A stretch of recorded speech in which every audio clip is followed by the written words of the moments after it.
Before we get into today's edition of Just the Truth, let me tell you about the latest special from Mike Lindell at MyPillow. The standard MyPillow, normally $49.98 for a limited time only, just $14.88 with promo code Joey. Go to MyPillow.com, click on the radio listener specials, and see all the specials. There's a limited quantity of just 10 at this special price. That's $14.88 with promo code Joey. Thanks for joining me in the PhD Weight Loss Studio. To lose weight for the last time, visit myphdweightloss.com. Welcome in, and what a day we had yesterday, huh? At 12 noon, President Donald J. Trump became the 47th President of the United States, while closing out one of the nation's darkest chapters, ushering Joe Biden and Kamala Harris out of the nation's capital. We have all the highlights for you.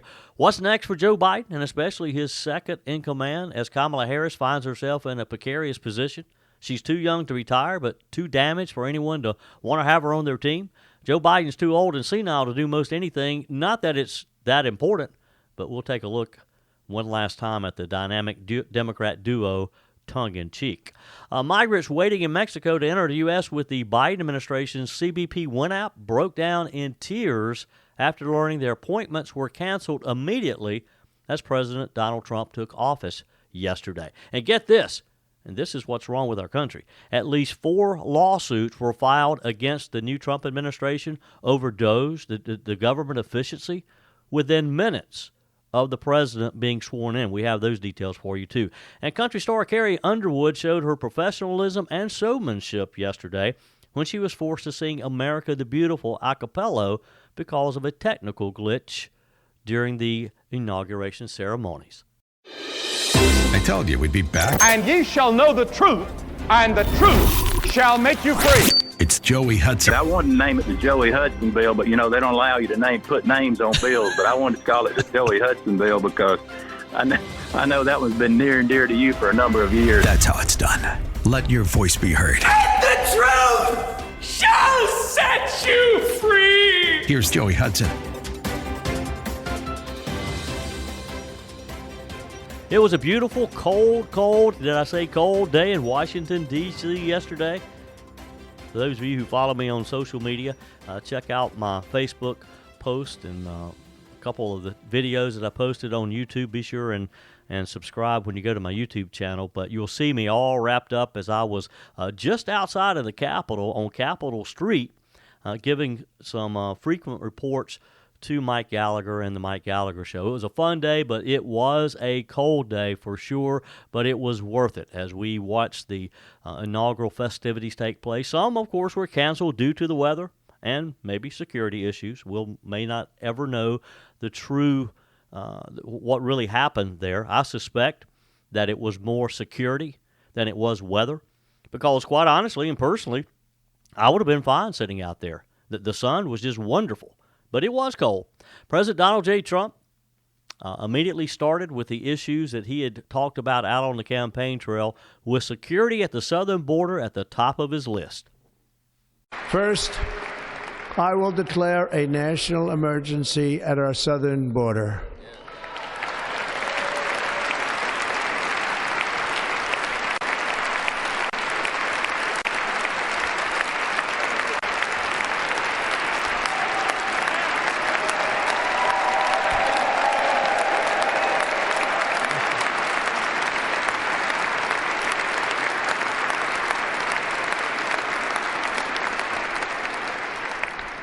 All illegal entry will immediately be halted, and we will begin the process of returning millions and millions of criminal aliens back to the places from which they came.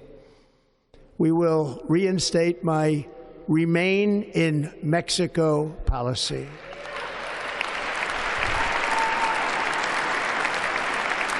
I will end the practice of catch and release. And I will send troops to the southern border to repel the disastrous invasion of our country.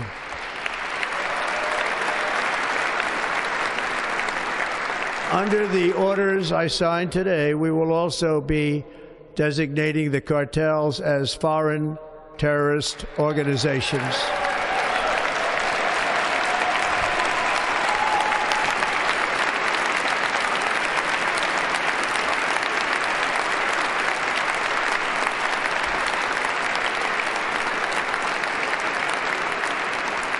The president then talked about his desire to be seen as a peacemaker and a true unifier. My proudest legacy will be that of a peacemaker and unifier. That's what I want to be, a peacemaker and a unifier. I'm pleased to say that as of yesterday, one day before I assumed office, the hostages in the Middle East are coming back home to their families. The president acknowledged that he knows a little something about the weaponization of the justice system, saying that it will never happen again, vowing to restore fair, equal, and impartial justice for all Americans. Never again will the immense power of the state be weaponized to persecute political opponents, something I know something about. We will not allow that to happen. It will not happen again. Under my leadership, we will restore fair, equal, and impartial justice under the constitutional rule of law.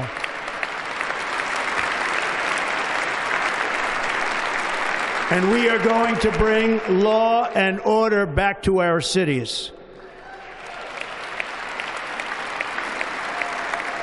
This week, I will also end the government policy of trying to socially engineer race and gender into every aspect of public and private life.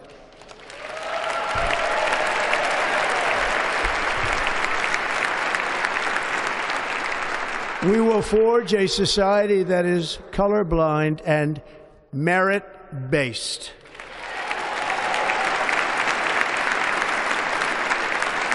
As of today, it will henceforth be the official policy of the United States government that there are only two genders, male and female.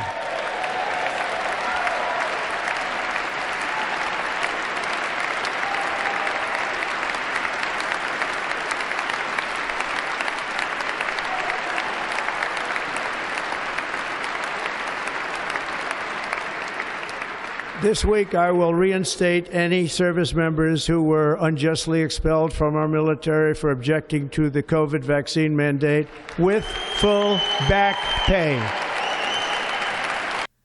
He didn't stop there as he spoke about tariffs and taxes and talked about the External Revenue Service, promising to establish the new Department of Government Efficiency, now known as DOGE.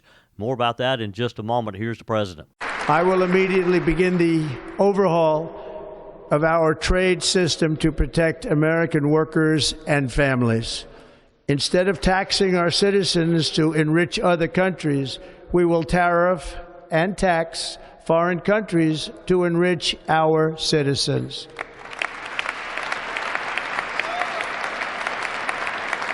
For this purpose, we are establishing the External Revenue Service to collect all tariffs, duties, and revenues. It will be massive amounts of money pouring into our treasury, coming from foreign sources. The American dream will soon be back and thriving like never before to restore competence and effectiveness to our federal government. My administration will establish the brand new Department of Government Efficiency.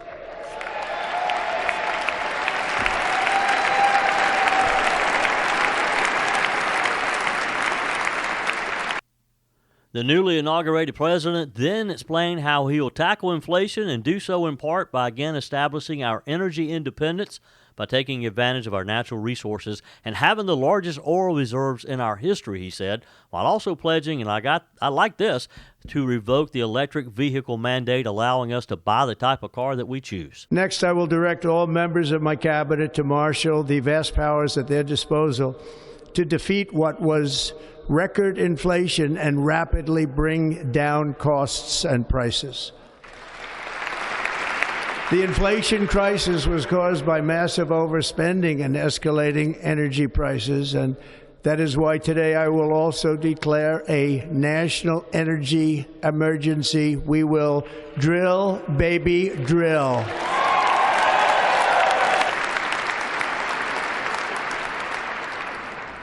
America will be a manufacturing nation once again, and we have something that no other manufacturing nation will ever have, the largest amount of oil and gas of any country on earth, and we are going to use it. We will bring prices down, fill our strategic reserves up again, right to the top, and export American energy all over the world. We will be a rich nation again, and it is that liquid gold under our feet that will help to do it. With my actions today, we will end the Green New Deal and we will revoke the electric vehicle mandate, saving our auto industry and keeping my sacred pledge to our great American auto workers.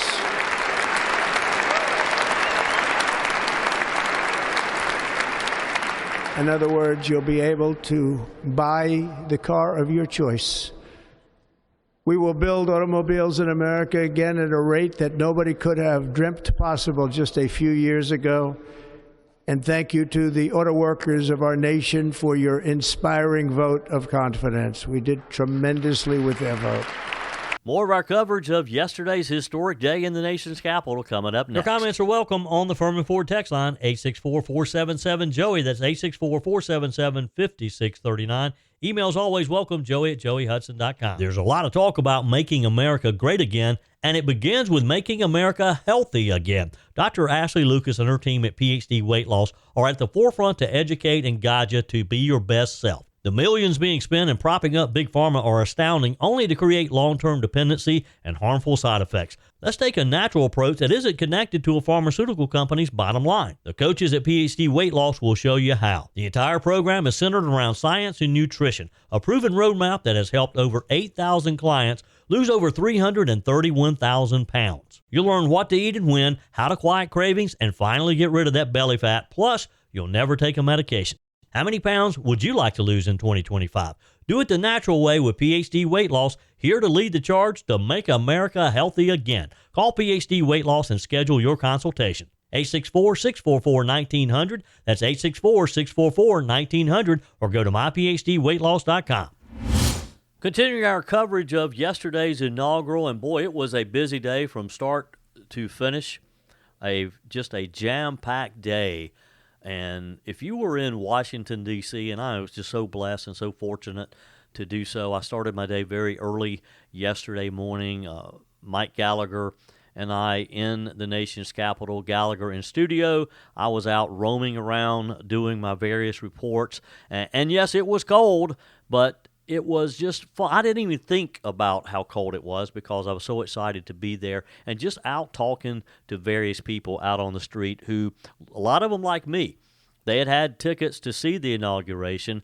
And, of course, with the movement of that being inside, supposedly for weather conditions, and honestly, I would have been happy to have been out in the weather, which I was anyway. But I really believe that it was more about security than maybe it was about just the cold weather. Yes, it was cold. It was around 23 degrees. But in the sunlight, it was a beautiful day. It was a nice, clear, sunny day. But still, it is what it is. We got through it, and it was a great day. A lot of people packed. There's 20,000 plus people who went to the arena here in the Washington area to be able to see the president, to go to the inaugural parade. The indoor parade is a lot different, but still, it was safe. That's the good thing. It was safe. The Trump administration, announced a lot of different things yesterday. The president sat down in one of multiple signing ceremonies where he signed executive actions, and there's still more to come. But here's the thing, and this is what is wrong with our country as it is. The Trump administration yesterday, soon after, within minutes of him being sworn in, was already sued by multiple nonprofits and groups over the Department of Government Efficiency, DOGE as we know it. Literally, as President Donald Trump was sworn into office, these lawsuits were waiting to be filed the minute he became president. This is what's wrong with our country. When you have groups out there who are this far left and who just want to waste our tax dollars, because now our government is going to have to defend the actions of the president. So here's what it's all about. As you know, after the November election, President-elect then announced that he would set up DOGE with co-chairs Elon Musk, the owner of the social media platform X, who's made billions of dollars, literally, businessman Vivek Ramaswamy, a one-time presidential candidate himself, very successful business person. And who wouldn't want these two men who have proven that they can make money, that they know about cutting expenses, that they know about running a business? Who wouldn't want them involved in our government and making sure that our government is efficient? Well, there's a number of groups out there that were just waiting for Donald Trump to take office, for them to sue, to try to say that these two men should not be involved. As you know, Trump has tagged them to be this non-governmental task force assigned to find ways to terminate federal workers, cut programs, slash federal regulations. The three have said that they want to cut as much as $2 trillion in government spending. Who wouldn't want that? According to the Epoch Times, though, there are some who don't. At least 4 lawsuits were filed yesterday by multiple groups in a federal court in Washington, D.C. One was filed against DOGE by the American Federation of Teachers. Get that. Let that sink in. American Federations of Teachers. Then the other one was Minority Veterans of America, the American Public Health Association, and the Citizens for Responsibility and Ethics in Washington, D.C. Another lawsuit was filed by the Center for Biological Diversity. I bet you can guess what that's all about. And a separate one was filed by the National Security Counselors. Another was filed by Public Citizen, a left-leaning consumer watchdog group. The Center for Biological Diversity lawsuit, the group said in a statement, is designed to obtain records showing how individuals affiliated with DOGE, quote, have interacted with the White House since the presidential transition began in November. Now, who cares? We want to give them broad leeway to do what they do best, and that's run the government like a business. The Center for Biological Diversity's executive director, Kieran Suckling, said, whether it's Trump or Elon Musk who's really running the government, we're a nation of laws, and the people have a right to know what Musk and his cronies have been up to during the transition. She said, we're going to find out, and we won't leave any stone unturned. Look, I got a message for you, lady. Stay out of their way. Get out of their way. Get out of our government's way. Ms. Suckling said that the group believes that DOGE will try to remove federal protections for our air, water, and most imperiled wildlife. The National Security Counselors, on the other hand, a group says it seeks to lawfully acquire materials from the government and distribute it to the public, who seeks in its suit to obtain records connected to DOGE and flagged recommendations by unaccountable outsiders without transparent deliberations, which will reduce the size of the federal workforce by whatever means necessary. They're afraid that some bureaucrats are going to lose their job. Again, I say, stay out of their way. Get out of our government. Elon Musk, Vivek Ramaswamy, and Donald Trump have just as much right to jump in here and try to fix what is wrong, and you need to stay out of the way. The Public Citizen's legal challenge, meanwhile, against the Musk-led organization, is designed to make sure it complies with the requirements established by the Federal Advisory Committee Act. Look, I think the first thing they should do is just eliminate the Federal Advisory Committee Act, then we wouldn't have to worry about it, right? They went on to say in their statement, DOGE's operations during the transition period were shrouded in secrecy. Media reporting indicates that DOGE took steps outside of public view to begin operating immediately after President Trump's inauguration. Do you care? I mean, I think that's what we wanted, isn't it? For them to get started. Musk, Ramaswamy, and the White House have not issued a response yet, and they may not. The Epoch Times says that they contacted the Trump administration for comment, have not heard that yet. In his inaugural speech yesterday, Trump said that he would soon establish DOGE, make it official. Right now, it's just sort of a concept, but he soon, by executive order, is going to make this an official part of his cabinet. And good for him, because we need DOGE.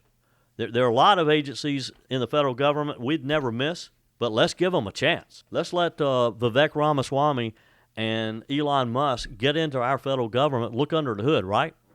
I mean, earlier in January, Musk said in an interview that Doge may not be able to cut $2 trillion, describing it as the best-case outcome, but he said he believes that as much as $1 trillion in federal spending will be cut and would lead to no inflation, and that's what it's all about, folks. We elected Donald Trump to make some changes. That's what I think he's going to try to do. You know, one of the best parts of yesterday is that we are done with Joe Biden and Kamala Harris. As we saw them depart, in Kamala Harris's case, she got into a black SUV and drove off into the sunset. In Joe Biden's case, it was a little more dramatic as he got on what is not Marine One. It was a military helicopter, but because he's no longer president, it was not deemed Marine One. Did you notice, though, if you happen to be watching, that when Joe Biden walked up the steps to get onto this Marine helicopter, that he turned left? It was just a split second, and you had to be watching closely, but he turned left as if he was going to go in the cockpit. Then he paused, he turned around, and went the right way to his seat. And it was a split second, but it just showed that he once again was confused. Again, Kamala Harris and the second gentleman or whatever, they got into a black SUV and drove off. And, you know, Kamala Harris is staring at a very grim political future and a precarious situation for herself personally. Not that I care one way or the other, because honestly, I don't care if I ever have to see Kamala Harris again. She's too young to retire. She's too big as far as stature to take the Democrat National Committee chair's job, or at least she probably thinks she is. She's too damaged to clear the party's field for the 2028 presidential race. If the Democrats have any bit of sense whatsoever, if they learned from what happened to them last November the 5th, they'll never allow Kamala Harris back on the national ticket again. So now she finds herself facing a return to California and maybe running for governor in 2026. I don't know. I can't imagine that the California Democrat Party would want her heading their ticket there. But look, when you have someone like Gavin Newsom, who knows? But I got a feeling that these horrible wildfires that California is experiencing right now, there's going to be an awakening in California politics. And people like Gavin Newsom and Karen Bass, I think people are going to throw them out of office. I think the left is finally going to wake up and think, well, maybe we need to rethink this idea that our Democrat cronies are the best for these jobs. They may throw Kamala Harris out with Gavin Newsom and Karen Bass at the same time. It's a remarkable turnaround if you think about it, though. You had Kamala Harris, who emerged from her Democrat convention back in the summer as her joy-filled party leader. She talked about joy during the Democrat convention. She had a slight lead in the polls, if you believed it at the time, coming out of the Democrat Party. Then she proceeded to run a very cautious campaign. She was critical of Donald Trump every single day, but in the scheme of things, it was a fairly cautious campaign that was a total failure in the end. She lost to the man whom she deemed a threat to democracy. David McEwen is a political scientist at Sonoma State University. He was quoted in the New York Post as saying, they had a moment and they weren't able to capture or hold on to that moment. Well, that's true. That moment slipped out from under them real quick, didn't it?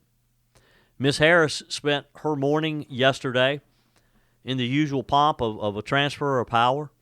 She rode from the White House to the Capitol with her successor, Vice President J.D. Vance, and his wife. She told reporters as she was waiting on Vice President Vance to arrive, she said, "This is democracy in action," and smiled one of the few times that she smiled yesterday. Last week, discussing her political future, Ms. Harris, she's 60 years old, she made clear that she sees another act for herself. She doesn't think she's done yet. She was quoted as saying, "As you all know, we have spent long hours, long days, and months and years together. It's not my nature to go quietly into the night, so don't worry about that. Now, that led some to think that, she's going to be fighting. I think the fight's out of Kamala Harris, though. I think she is defeated. You could kind of see that in her yesterday. She was very somber. If you watched her, rarely did she smile. In fact, the only time I saw her smile was when the music didn't work for Carrie Underwood. And it was almost like she got a little satisfaction out of the fact that there was a technical issue during Donald Trump's inauguration. But that non-quiet next step that she talked about, it's not exactly clear where it is. Mr. McEwen said that her options are that remain relevant aren't so great, at least not at the national level. Chair of the Democrat National Committee, for example, would be too big of a step down for her. She couldn't put herself in that position. She'd probably run the Democrat National Convention in the ground like she did her campaign anyway. There's been talk of her maybe, running for governor again. It comes up in 2026. Experts believe that she could chase away most other competitors, but, whether or not, it could lead to another Republican governor like Ronald Reagan in California. An aide to NPR last week said that they see the governorship as too much of a step down as well. So that leaves her just waiting around for the 2028 presidential campaign again. And in 4 years, someone who failed as miserably as Kamala Harris, will Democrats even consider her? I doubt it. Mr. McEwen told the New York Times she's kind of in a national political purgatory. Purgatory is a good way to describe it. Those in Ms. Harris's circle, I guess you could say don't underestimate her, that she's a winner, they believe. They believe that she's proven to be a powerhouse fundraiser and has established a political name recognition shared only by former presidents and their spouses. Well, she has a reputation, all right.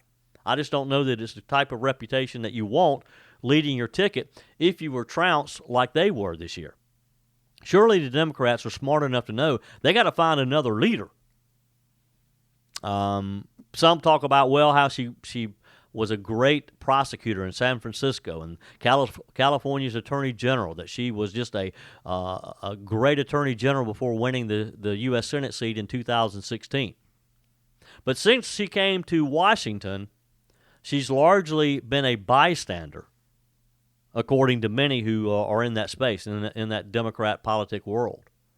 She flamed out in her 2020 bid for the Democrat for the Democrat presidential nomination. She was rescued by then Vice President Joe Biden, who vowed to pick a black woman as his vice presidential nominee. That's the only reason Kamala Harris was vice president, was because Joe Biden had made a promise to his party that he would choose a black woman. You think she doesn't realize that? And as far as Joe Biden goes, we've talked about this a bit before. Where does he go? He goes home to the beach. I mean, who wants Joe Biden doing anything for them at this point? And especially after the way he left office yesterday. Can you believe that he pardoned his entire family, the entire Biden crime family? President Trump did not mention the pardons, of course, in his inauguration speech. He did mention it, though, during a speech after the inauguration in Emancipation Hall, after he ripped the House panel's members as the unselect committee of political thugs. He blasted Joe Biden's last-minute efforts. He called them disgraceful, as Biden has now issued the most pardons and acts of clemency of any commander-in-chief since the late President Jimmy Carter, with at least 65 pardons in all and thousands of commutations. Carter, of course, died last month, pardoned roughly 200,000 Americans for dodging the Vietnam War draft. Joe Biden, he let real criminals out. Joe Biden, of course, gave his own family. First, it was Hunter Biden. And I don't know why he didn't just go ahead and pardon his whole family then, if that was his plans. He issued, of course, pardons for General Mark Milley, Dr. Anthony Fauci, the members of and staff of the Select Committee to investigate the January 6th attack on the U.S. which of course includes Representative Liz Cheney, Adam Kinzinger, the former Republicans, if you want to call them that, as well as U.S. Capitol and D.C. Metropolitan Police officers who testified before the committee. Basically, anybody who was on the record of persecuting the people involved in January the 6th, Joe Biden said, you're pardoned preemptively. Not that any of them have been charged with anything. Now, if you're not guilty, why would you want a preemptive pardon? If you've done nothing wrong, Liz Cheney, Adam Kinzinger, why would you even accept a pardon? Now, Democrats were quick to say, well, just because you are issued a preemptive pardon doesn't mean you're guilty of anything. Well, if you're not guilty of anything, why would you want it? And why would the president offer it to you? There's got to be something there. What am I missing? Text me, email me, joe@joeyhudson.com. I mean, am I just overreacting here? That you have a president who pardons unconditionally his siblings and their spouses? It was a remarkable use of presidential power. I mean, none of these people, his brothers, even though he probably should be charged, so far has not been charged. His brothers' wives, his siblings' spouses have not been charged. None of them have been charged, yet this move was designed to guard against any possible retribution from Donald Trump. Not that there's any signs that there ever would be any. It is just unbelievable. Your comments are welcome on the Furman Ford text line, 864-477-JOEY. That's 864-477-5639. Emails always welcome, joey@joeyhudson.com. Speaking of the Furman Ford text line, it's never been more important to support locally run businesses owned by people who actually live here in the upstate. Let me take a minute to talk with you about our friends at Furman Ford. If you're looking for a new vehicle, maybe a great pre-owned vehicle, one you could trust, or maybe you're looking to order that special vehicle. Either way, if you want a new one, a brand new one, or a pre-owned that you can trust, the folks at Furman Ford, they're there to help you. Their name is on the sign because their name is on the line, because every single transaction is important to them. Jim Furman, Matthew Furman. They do business the right way. When you stop by, when you give them a call, or maybe when you just send them a quick email, you're always going to have access to a member of the Furman Ford family. And by the way, they also offer great service, and you're not going to have to wait weeks and weeks to get it done. And you do not have had to purchase your vehicle at Furman Ford. Doesn't even have to be a Ford. They service all makes and models. Visit my friends at Furman Ford online at furmanford.com, furmanford.com. We talked a bit yesterday about the drama with TikTok over the weekend. It shut down momentarily, I think, to try to push Trump and the U.S. government into giving them an extension. That's a other whole new issue, though. TikTok, though, was not the only app having some issues. According to a report by the New York Post, the Customs and Borders CBP One app went down yesterday at 12 noon. The big difference is Donald Trump's not going to try to save it. President Trump wasted no time addressing the southern border yesterday. That was front and foremost in his inaugural speech. At noon yesterday, as he was becoming president, the New York Post reports that the Customs and Border Protection officially shut down the CBP One app. This is the controversial system launched under Joe Biden that has allowed over 900,000 migrants to enter the U.S. since January of 2023. The app's cancellation has already sparked a lot of issues at the border and in other countries, as, again, according to the New York Post, many people who were planning to come or who had appointments via the app, literally it brought them to tears when it was canceled. It's already going to bring legal challenges as well. Trump says, though, it's just the beginning. Here's what we know. The CBP One app went offline at exactly 12 p.m. yesterday, coinciding with Donald Trump swearing in. For months, the app has enabled tens of thousands of migrants every month to schedule entry appointments. Footage from Juarez, Mexico shows migrants breaking down in tears upon learning that their appointments were canceled. Many had been waiting for weeks, some even months, to enter the U.S. through the app. In his inaugural address, President Trump wasted no time. It was one of the first things he talked about, declaring the border crisis a national emergency. He announced plans to send troops to the southern border to restore order, labeled violent migrant gangs, including MS-13 and Tren de Arga, as terrorist organizations. These groups have literally wreaked havoc on communities across our country, and I think Donald Trump's going to stop it now. Trump's designation opens the door for stronger enforcement and penalties, and we're going to see this immediately. This is something that he can do immediately. It's going to take some time for the Trump administration to do things that are going to affect inflation. It's going to affect our spending ability. But shutting down the border, he can do almost immediately, and he started that yesterday. In a very bold move, Trump also announced plans to invoke the Alien Enemies Act of 1798, look it up. While controversial, this law has historically given precedent and would allow the administration to detain and deport foreign nationals considered threats to national security, including members of dangerous gangs like MS-13. Those on the left are already raising concerns. Trump insists it's necessary to protect American lives, and he's right. One of the more controversial things is going to be birthright citizenship, which Trump's going to challenge.